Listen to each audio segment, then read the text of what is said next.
So you want to grow your Amazon book business. You're trying to figure out, how do I clone myself? How do I get more of me at the thrift store and at the library sales, garage sales, to be able to source more inventory? Because we know if we want to grow our Amazon book business or just our Amazon business in general, we need to source more inventory. We need to find more products that have good ROI, good profit, and strong sell-through rate.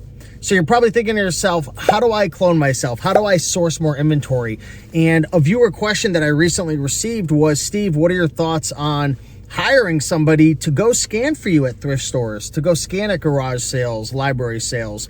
So I want to talk about this. Now, I made a video about this exact topic probably 4 years ago, and I talked about a really cool feature on the SCOUTIQ scanning app. So there's a feature called team mode, and I'll put a link to that video that I posted, and if I can find some more updated videos, I'll post about that. But essentially, you can put your SCOUTIQ into what's known as team mode, and you can have people log in and scan books for you, and it'll tell the person if they should buy it or if they should not buy it, okay? So this essentially protects you when you have somebody out there thrifting for you and you don't want them to see how much money you're making. Because think about it, if you're paying somebody 15, 20 bucks an hour and they see that they just scanned a bunch of books and this book's gonna make 50 and 70 and 90, how do you think that's gonna make them feel? I know a lot of us are like, well, you know, they should be happy. They're providing value, they're getting paid. Well, there's a good chance if it's not someone you're close to, they could be pulling the book, selling it on their own, or maybe just wanting a pay raise because they're like, hey, you know, you're making all this money, but they don't realize all the expenses and all the fees. So SCOUTIQ team mode, it's really easy to use. You just turn it on. It gives the person a login. They could go scan and everything. Now, the downside to this is sometimes it's not perfect. So they might buy books that are restricted. Maybe it says to purchase an item, but maybe the book is damaged, or it's the wrong book, or it's under the wrong ASIN, or it had the wrong ISBN, so on and so forth. So there's a lot of nuances to this when you outsource, you know, scanning to somebody else. As you know, there's a lot of things that you have to look out for. Is the book real? Is it counterfeit? Is it the same book, the same version, so on and so forth? So, you know, while it does sound like a great idea to outsource this to somebody, it does take a lot of training. You can't 100% just trust team mode, and it is expensive, right? To pay somebody 12, 15, 20 bucks an hour, depending on where you live in the country, right? If you're in California, you ain't gonna get anybody to scan for you for 12 to 15 bucks an hour. Matter of fact, I don't even know. What is minimum wage out there right now? Is it like 20 bucks an hour or something? So that comes straight out of your bottom line. So that's the biggest challenge, right? The person that you hired, they're gonna maybe buy books that aren't profitable. And if you're spending $4, $5, $6 a book, right? And you might be thinking, well, I can get them for $1. Well, in a lot of areas of the country, the thrift stores have raised the prices so much. So I share all of this to say there's certainly pros to this, but there's a lot more cons, especially with the increased cost of sourcing these items, the mistakes that you can make, or the sourcer, even if they're not using team mode. Maybe you just give them your SCOUTIQ, Scoutly, or your Amazon login and they're scanning.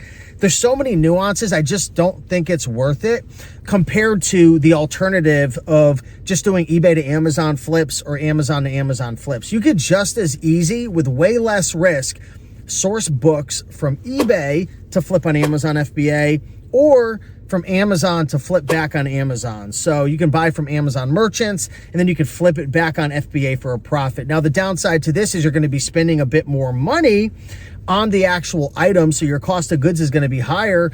But instead of having to pay $15 to $20 an hour for somebody to source, you can hire a virtual assistant for $2 to $3 to $4 to $5 per hour, which is going to be a much better wage for them compared to in the United States, even paying $15 to $20 an hour. It's almost like getting paid $1 or $2 in the Philippines. So you're going to get a higher quality, in my opinion, teammate in the Philippines as a virtual assistant. It's a lot easier to verify purchases using the different tools. You know, when people source for me, you know, my team, we're spending 30 to 40 to 50,000 a month.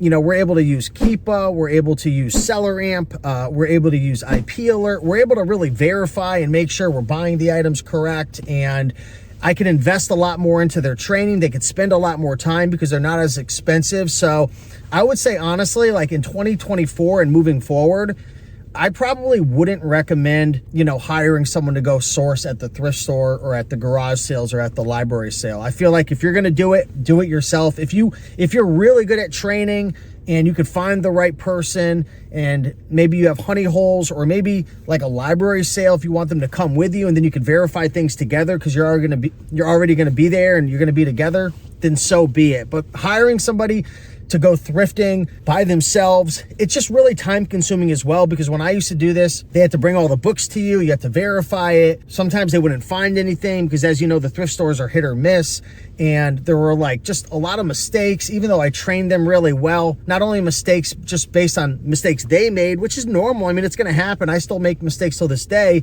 but mistakes from team mode and restrictions and different things like that. So I would honestly, if you're looking to scale, because the person who's asking this question, like, oh, I want to outsource, I want to scale, I want to grow, like, you want your freedom, but you want to scale your business as well. Like, you probably want to leverage your capital and you want to leverage your knowledge. I just honestly feel like it's way easier doing it with eBay to Amazon flips or Amazon to Amazon flips compared to hiring somebody in the physical real world, and then you have to give them money or credit card. It's way more complicated.